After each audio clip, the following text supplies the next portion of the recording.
Hello, and welcome back to the mending series, subsection of the thread is missing and we must replace the thread. This time featuring a popped seam on a garment that is stretchy. Because this garment is stretchy, it means the fabric can stretch, and therefore you must use a stitch that can also stretch, otherwise your thread's gonna break again. Now, you have a few options of doing this, as in you could either go in with a serger, or if you do not have one, you could use your sewing machine and just do a very, very narrow zigzag stitch.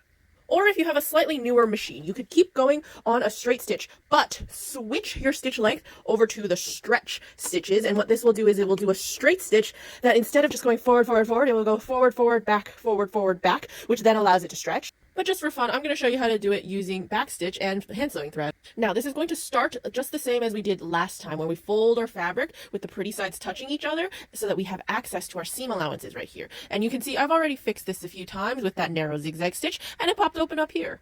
Now, with my hand sewing thread, I'm going to again come up from the back just before where the hole starts, because that's the best, easiest way to do it. That secures this area as well so that we don't accidentally start popping open down here. And with a backstitch, I'm going to go backwards, and then I'm going to go forwards. Now, I'm going to be doing an uneven backstitch, but depending on how stretchy your fabric is, a full backstitch can give you a bit more stretch than an uneven backstitch can. So by that, I'm only going to go halfway back, or sometimes even less, before I go forwards with my stitches.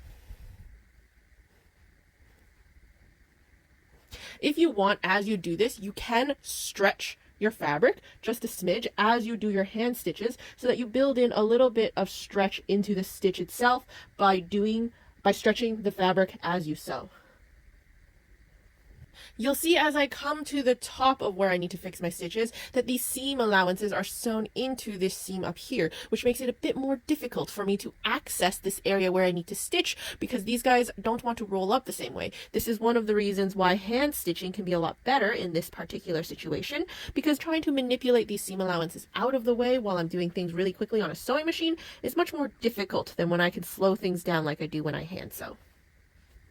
Now that I've come to the end of my line of stitching, instead of tying a knot, I'm going to do multiple back stitches on the spot. Because with stretch fabrics, your knot has to be big enough not to slide between the holes of the fabric. And when you are working with a stretch fabric, those holes can stretch and become even bigger holes, which means it's very easy for your knot to slip out. But if you do a whole bunch of back stitches on the spot like this, that should prevent that issue. And I just need to boop. Now, here's the front of my stitches, here are the back, and this back and forth motion means that there's a little bit extra thread there that can stretch along with this seam as I stretch it. And here is how that looks on the outside. You can barely see it.